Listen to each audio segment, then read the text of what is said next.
why your OFS sometimes work mindlessly.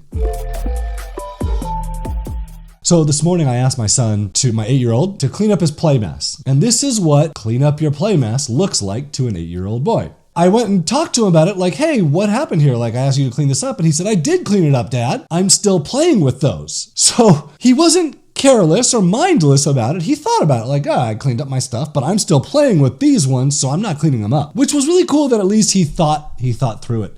So a while back, I sent a newsletter about how my OFS had published a video that was horribly edited. And I've talked about this multiple times since. The video started mid-sentence. It didn't have any context around it. It got published by someone else. It was a bad edit. Someone else saw the video and still thought they'd publish it. It wasn't well thought through by either person. And I wanted to know, like, why? Why did this get published? What happened here? Because this isn't the first time something like this has happened. But what causes this? So I sent a newsletter about it and I got a bunch of responses. And my friend Dennis Yu responded to me, and what he said was really interesting. So he said, the mindless activity is one of the biggest challenges we have with VAs. He told me how one of his VAs is handling social media for his company and for a client. And he was posting the client's immigration law Instagram posts on his agency's social media. And Dennis was like, how does this make any sense at all? Like, why would the agency audience be interested at all in an immigration law post?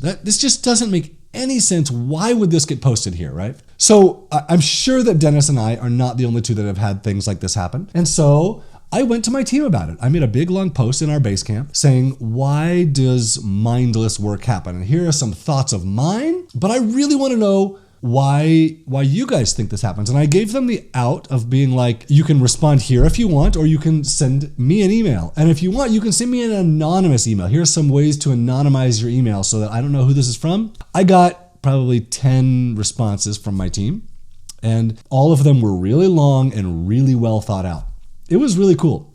So here's what I found in summary. Like, of those 10 responses, I had like 5 main things that kept repeating themselves. Here they are. Number 1, fear is a large driver of Filipino behavior.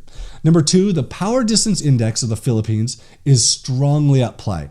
And number 3, often for VAs, quantity gets emphasized over quality. And so I'm going to talk about that. And it's because quantity is visible. Number 4, sometimes I just get lazy. Like, I just want to complete my tasks. And then number 5, there's a lack of company culture. So Filipinos are very family oriented. And if they feel disconnected in the business, it's like they just don't care. So this is just a summary. Over the next, I think, 8 episodes, I'm going to talk about why work gets done mindlessly and how to solve it. Like, what are their solutions? What are my solutions that have worked? I'm going to go into detail on each of these 5 things: the fear, the power distance index, quantity over quality, laziness, and family culture. So I'm going to go over each of these things one by one in detail, and I'm going to give you a lot of recommendations for how to solve these things and how to prevent the mindless work. You already know one of the things that I've done, because I've talked about it in multiple previous episodes, which is having quality assurance people and giving them authority